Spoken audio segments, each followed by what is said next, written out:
আপনি কি জানেন পবিত্র কুরআনের ১১৪টি সূরার মধ্যে এমন একটি সূরা আছে যা উম্মুল কিতাব বা কুরআনের মূল হিসেবে পরিচিত। এটি এমন একটি সূরা যা প্রতিদিন প্রতিটি মুসলমান নামাজে বারবার পাঠ করে, কিন্তু আমরা অনেকেই এর গভীর অর্থ ও বরকত বুঝে উঠি না। এই সূরাটি হল সূরা আল ফাতিহা। রাসূলুল্লাহ সাল্লাল্লাহু আলাইহি ওয়াসাল্লাম এটিকে এমন একটি সূরা হিসেবে বর্ণনা করেছেন যা দোয়া, হেদায়েত এবং আল্লাহর সাহায্য চাওয়ার পূর্ণ শিক্ষা দেয়। আজকের ভিডিওতে আমরা জানব এই সূরার গভীর অর্থ, এর হেদায়েত এবং সহিহ হাদিসে বর্ণিত এর রুকিয়া বা আরোগ্য সম্পর্কিত ঘটনা। তাই ভিডিওটি শেষ পর্যন্ত মনোযোগ দিয়ে দেখুন। সূরা আল ফাতিহা কুরআনের প্রথম সূরা। এটি এমন একটি সূরা যা আল্লাহ তাআলা আমাদের শিক্ষা দিয়েছেন কিভাবে তার সাথে কথা বলতে হয়। এই সূরায় আমরা বলি, আমরা শুধু তোমারই ইবাদত করি এবং তোমারই সাহায্য চাই। এটি শুধু একটি আয়াত নয়, এটি একজন মুমিনের জীবনের মূল ঘোষণা।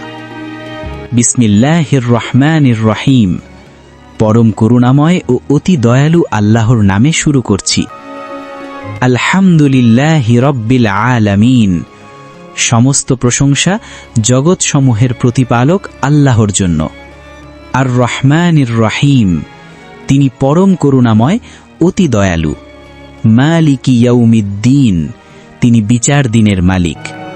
ইয়্যাকা না'বুদু ওয়া ইয়্যাকা নাস্তাঈন, আমরা শুধু তোমারই ইবাদত করি এবং শুধু তোমারই সাহায্য চাই। ইহদিনাস সিরাতাল মুস্তাকিম, আমাদের সঠিক সরল পথ দেখাও। সিরাতাল্লাযীনা আন'আমতা আলাইহিম, তাদের পথ যাদের তুমি অনুগ্রহ দান করেছ, যারা পথভ্রষ্ট হয়নি।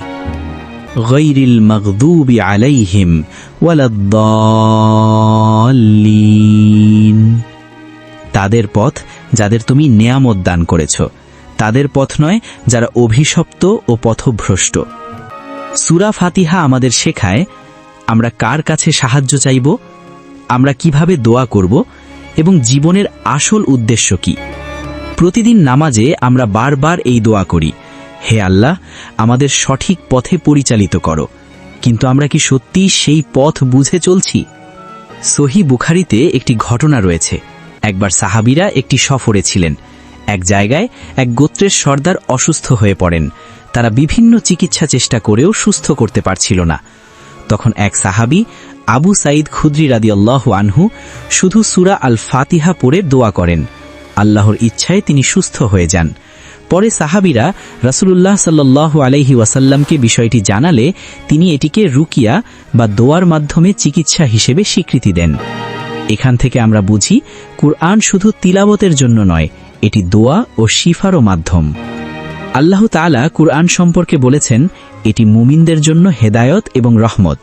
কুরআনের তিলাওয়াত মানুষের হৃদয়ে শান্তি আনে, মনকে প্রশান্ত করে এবং আল্লাহর সাথে সম্পর্ককে শক্তিশালী করে। এটি বিশ্বাসের বিষয়, চিকিৎসার গ্যারান্টি নয়, বরং আল্লাহর রহমত ও দোয়ার শক্তি। আমাদের প্রিয় আমলগুলোর মধ্যে রয়েছে আয়াতুল কুরসি, সূরা ইখলাস, সূরা ফালাক ও সূরা নাস। এসব সূরা পাঠ করলে আমরা আল্লাহর নিরাপত্তা চাইতে পারি এবং তার আশ্রয়ে থাকতে পারি। সূরা আল ফাতিহা শুধু একটি সূরা নয়, এটি একজন মুমিনের জীবনের প্রতিদিনের দোয়া। আসুন আমরা এই সূরার অর্থ বুঝি, এর মাধ্যমে আল্লাহর কাছে আরও বেশি দোয়া করি। আল্লাহ আমাদের সবাইকে সঠিক বুঝ ও হেদায়েত দান করুন। আমিন।